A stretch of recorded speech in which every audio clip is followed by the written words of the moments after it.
नमस्कार, मी सुनील मधनुरे. आपण पाहतात STV 125 न्यूज चॅनल. आज आपण आहोत देगलूर महाविद्यालय देगलूर येथे. आपण आहोत प्राचार्य खताळ सरांसोबत आणि सरांना एक उत्कृष्ट प्राचार्य पुरस्कार ते मिळाला आहे आणि सोबत देगलूर कॉलेजला पण उत्कृष्ट कॉलेजचा पुरस्कार मिळाला आहे. तर तो कुठला पुरस्कार आहे आपण सरांशी जाणून घेऊया आणि सरांची बातचीत करूया. सर, सर्वप्रथम आपलं स्वागत आमच्या चॅनलमध्ये. नमस्ते. तर सर, पहिला प्रश्न असा की आपल्या नवीन कॉलेजला नेमका कुठला पुरस्कार मिळाला आहे? महाराष्ट्र शासन उच्च व तंत्र शिक्षण विभाग आणि माहिती तंत्रज्ञान सहायता कक्ष मुंबई यांच्या संयुक्त विद्यमाने चालवला जाणारा करिअर कट्टा हा उपक्रम आपल्या महाविद्यालयामध्ये राबवला जात आहे. आणि या उपक्रमाच्या अंतर्गत विविध उपक्रम राबवले जात असतात आणि त्या उपक्रमाचा एक भाग म्हणून या ठिकाणी राज्यस्तरावर आपली मुलं जोडली गेली पाहिजेत. राज्यस्तरावर आपल्या मुलांचा संबंध आला पाहिजे म्हणून आपण करिअर कट्ट्याला आपण जोडलेलो आहोत. आणि त्या करिअर कट्ट्याला जोडलं असल्यामुळं रोज संध्याकाळी 6 ते 7 या दरम्यान रोज एक IAS आपल्या भेटीला, या निमित्तानं विद्यार्थ्यांच्या भेटीला IAS ऑफिसर येत असतात. आणि त्याचबरोबर 7 ते 8च्या दरम्यान उद्योजक आपल्या भेटीला, याप्रमाणे उद्योजक सुद्धा या आमच्या मुलांना भेटीला रोज येत असतात आणि त्या उद्योजकाचं आणि IAS आपल्या व्यवसायाचं मार्गदर्शन त्या ठिकाणी करत असतात. याचा मुख्य उद्देश असा होता की आपल्या या भागातली मुलं मुंबई पुण्याला जाऊ शकत नाहीयेत, परंतु मुंबई पुण्याच्या लोकांच्या संपर्कात ही मुलं यावेत, या अनुषंगानं आपण करिअर कट्ट्याच्या अंतर्गत हे विविध उपक्रम या ठिकाणी राबवत आहोत. आणि हे उपक्रम यशस्वीपणे अतिशय चांगल्या पद्धतीने राबवले जात आहेत. आणि त्याचाच परिपाक म्हणून महाविद्यालयाला उत्कृष्ट महाविद्यालय आणि प्राचार्यांसाठी सुद्धा उत्कृष्ट प्राचार्य हा पुरस्कार बहाल करण्यात आलेला आहे. याचा मुख्य उद्देश आहे तो म्हणजे IAS यांची भेट आणि आपल्या विद्यार्थ्याची भेट होणार नाही आहे आणि हे आम्हाला माहित होतं. म्हणूनच मग करिअर कट्ट्याच्या माध्यमातून आपण आपल्या IAS आपल्या भेटीला या उपक्रमामध्ये आपली मुलं, जवळपास 200 मुलं या करिअर कट्ट्यामध्ये सहभागी झालेली आहेत. आणि या सहभागामधून रोज हे आमची 200 मुलं एका IAS ऑफिसरला भेटत असतात, त्यांचं मार्गदर्शन त्या ठिकाणी ऑनलाईन घेत असतात. तसंच उद्योजक सुद्धा आपल्या भेटीला रोज संध्याकाळी येत असतात आणि त्यातून उद्योजकाविषयी त्यांची माहिती, त्यांनी कसा उद्योग विस्तारित केला याची माहिती त्या ठिकाणी देत असतात, जेणेकरून आपल्या विद्यार्थ्यांना मोटिवेशन मिळावे, मार्गदर्शन मिळावं. कुणाला स्पर्धा परीक्षेत जायचं असेल तर ते मार्गदर्शन मिळावं, कुणाला उद्योगधंदा स्थापन करायचं असेल तर त्याचं मार्गदर्शन मिळावं, हा त्याच्या मागचा उद्देश आहे. जेणेकरून आपली मुलं हे या भागातली मागे राहू नयेत, ते सगळीकडे पुढे जावेत, मुंबई पुण्याच्या संपर्कात यावेत, हा त्याच्या मागचा उद्देश होता. आणि याचाच एक परिपाक म्हणून पोलीस प्रशिक्षण केंद्र सुद्धा करिअर कट्ट्याच्या अंतर्गत आपल्याकडे देण्यात आलेलं आहे. आणि त्या पोलीस भरतीची आता तयारी संपूर्ण ग्राउंडवर या ठिकाणी रोज सकाळी 6 ते 8 या वेळात रोज सकाळी पोलीस भरतीची तयारी सुद्धा या ठिकाणी मुलांची करून घेतली जात आहे.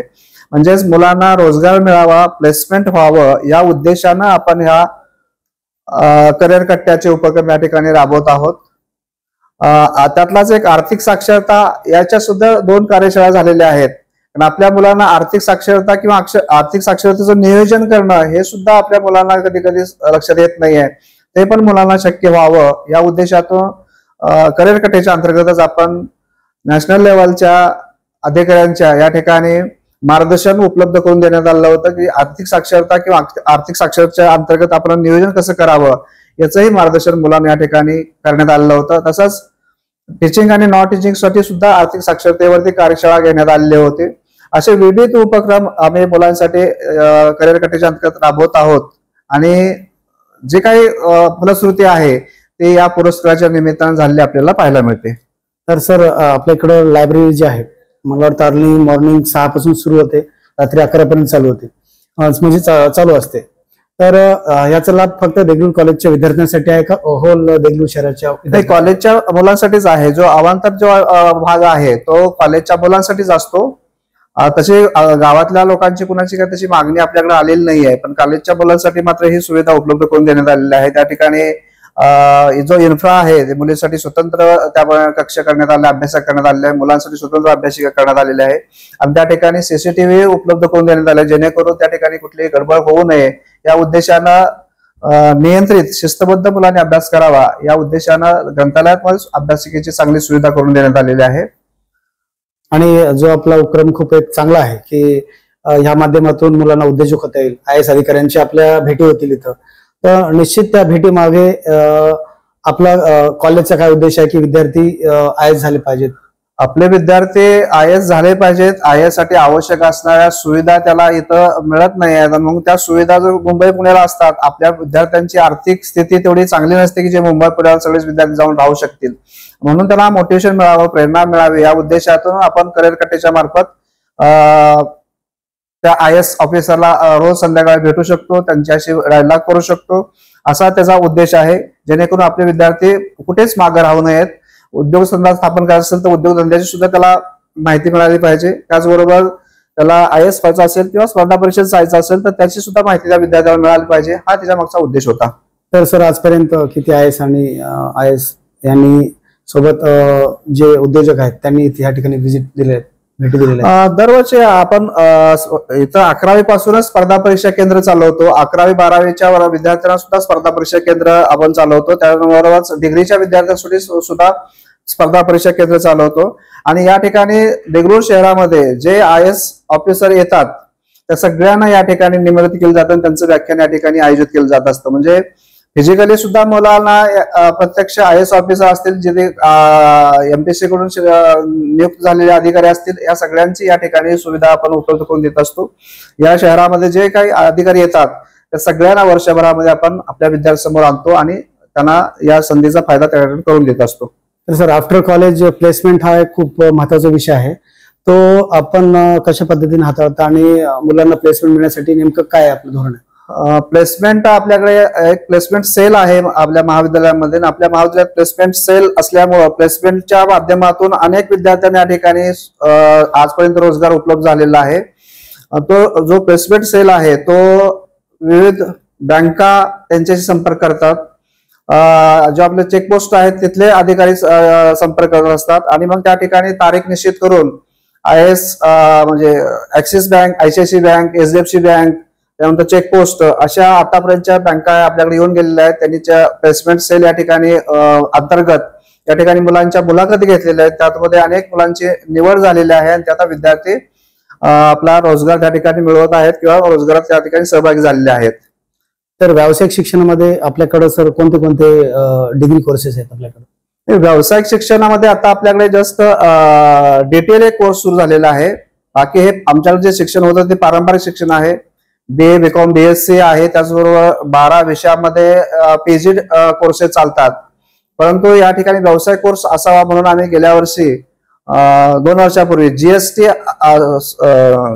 DTL हा कोर्स आपण सुरू केला. 2 वर्षापासून DTL हा कोर्स या ठिकाणी रन होतोय आणि याच वर्षी गेल्या 1 तारखेपासूनच सेंट्रल गव्हर्नमेंटचा म्हणजे भारत सरकारचा एक कोर्स GST हा कोर्स पण आपण सुरू केलेला आहे. त्याचे रोज या ठिकाणी 5 तास या ठिकाणी क्लासेस होतात आणि त्या क्लासेस मधून GSTचा कोर्स सुद्धा या वर्षी आपण रन केलेला आहे, जेणेकरून विद्यार्थ्यांना स्वयंरोजगार त्या ठिकाणी मिळू शकेल. तसे या ठिकाणी मुलं काम करू शकतील. कारण या बेंगलोरमध्ये बऱ्यापैकी बाजारपेठ मोठी आहे आणि बाजारपेठेमध्ये जे काही व्यवहार चालतात हे GST संबंधित असतात आणि म्हणून मग जर ह्या मुलांना GSTचं प्रशिक्षण दिलं तर भविष्यात मुलांना रोजगार मिळू शकेल. या उद्देशाने आपण GSTचा कोर्स पण या ठिकाणी सुरू केलेला आहे. मराठवाड्यात एक नाव असं असलेलं देगलूर कॉलेज आहे. तर जो आपल्याला पुरस्कार मिळाला आणि कॉलेजला पण पुरस्कार मिळाला, तर निश्चित आपल्याला काय वाटतं की हा जो पुरस्कार मिळाला आहे आपल्याला त्याबद्दल काय वाटतं? पुरस्कार मिळाला, आम्ही पुरस्कार मिळावा या उद्देशाने कुठलं काम करत नव्हतो. मुलांची सोय व्हावी, मुलांसाठी काम करायचा हा उद्देश आम्ही डोळ्यासमोर ठेवून काम करत राहतो आणि मग त्याच्यातून कोणीतरी आमची दखल घेतो आणि त्यातून पुरस्कार मिळतो. हा एक वेगळा भाग आहे. पुरस्कार मिळण्यासाठी काही कुठला उपक्रम राबवला नाही. आम्ही मुलांसाठी, आपल्या मराठवाड्यातल्या विद्यार्थ्यांसाठी ते मुलं कमी पडू नयेत, पुढे गेले पाहिजेत, त्यांना जे मार्गदर्शन हवं आहे ते सगळं मिळालं गेलं पाहिजे. आणि म्हणून मग IAS आपल्या भेटीला आणि उद्योजक आपल्या भेटीला या उपक्रमातून अतिशय चांगल्या पद्धतीने आमचे विद्यार्थी आता घडू लागलेले आहेत.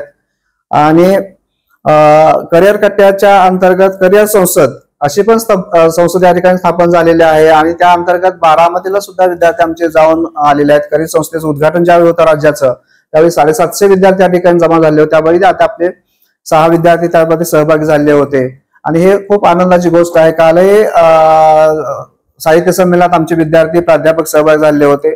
अशा पद्धतीनं अनेक ठिकाणी चांगल्या उपक्रम राबवण्याचं काम सध्या महाविद्यालय करत आहे आणि केवळ विद्यार्थ्यांच्या हितासाठी, केवळ विद्यार्थ्यांच्या उद्योग व्यवसायासाठी, नोकरीसाठीच हा प्रयत्न महाविद्यालयाचा असलेला आपल्याला पाहायला मिळतो आणि त्याची दखल घेऊनच हा पुरस्कार आपल्याला दिलेला आहे असं मला वाटतं त्याच्यामध्ये.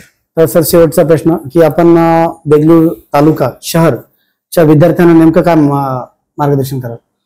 देगलूर शहर आणि भागातल्या विद्यार्थ्यांसाठी एवढंच या ठिकाणी मार्गदर्शन करेन की विद्यार्थ्यांनी आपलं शिक्षण न थांबवता शिक्षण घेणं आवश्यक आहे. अजूनही ग्रामीण भागामध्ये 10वी-12वी नंतर मुलींचं लग्न करणं हा ट्रेंड बऱ्यापैकी दिसून येतो. तर 10वी-12वी नंतर मुलींचं लग्न न करता त्यांना किमान ग्रॅज्युएशन होणं आवश्यक आहे. ग्रॅज्युएशन झाले म्हणजेच त्या मुलींना अक्षर ओळख झाली आणि मग त्याच्यानंतर स्वतःच्या पायावरती मुलं भविष्यात उभं राहू शकतील, वेगवेगळ्या स्पर्धा परीक्षा देऊ शकतील आणि त्याच्यातून स्वतःचं करिअर घडवू शकतील असा माझा दृढ विश्वास आहे. आणि म्हणून मुलींना शिक्षण न थांबवता मुलींनाही शिक्षणाची संधी दिली गेली पाहिजे. परंतु आज मला असं जाणवतंय की मुलींचं शिक्षण मी पाहतोय आज वर्गात 60-70% मुली आज शिक्षण घेत आहेत आणि ही निश्चितच आनंदाची गोष्ट आहे. पण ते प्रमाण अजूनही वाढलं गेलं पाहिजे आणि 10वी-12वी नंतर मुलींचं पालकांनी लग्न न करता त्यांना किमान ग्रॅज्युएशन होईपर्यंत त्यांचं शिक्षण चालू ठेवलं पाहिजे एवढीच मी अपेक्षा देगलूर वासियाकडून आणि देगलूरच्या भागातल्या सर्व जनतेकडून करतो. तर हे होते प्राचार्य खताळ सर आणि ज्यांना पुरस्कार मिळालाय उत्कृष्ट प्राचार्य, उत्कृष्ट महाविद्यालय, तर हा एक पुरस्कार देगलूर वासियांसाठी खूप अभिमानाची गोष्ट आहे. तर निश्चित आपण सुद्धा सर जसं सांगतात की या ठिकाणी IAS येतात, त्यानंतर उद्योजक येतात, करिअर कट्टा आहे, या माध्यमातून पण आपण आपल्या विद्यार्थ्यांनी याचा लाभ घ्यावा. निश्चित त्यांना बेनिफिट निश्चित होईल. जे पुणे आणि मुंबईला विद्यार्थी जातात तो खर्च सामान्य विद्यार्थ्यांना परवडणारा नसतो, पण ती सोय या देगलूर कॉलेजमध्ये होते. आपल्याला निश्चित आपण त्याचा लाभ घ्यावा आणि सरांनी आम्हाला वेळ दिला याबद्दल सर आपले खूप खूप आभार. धन्यवाद सर. धन्यवाद.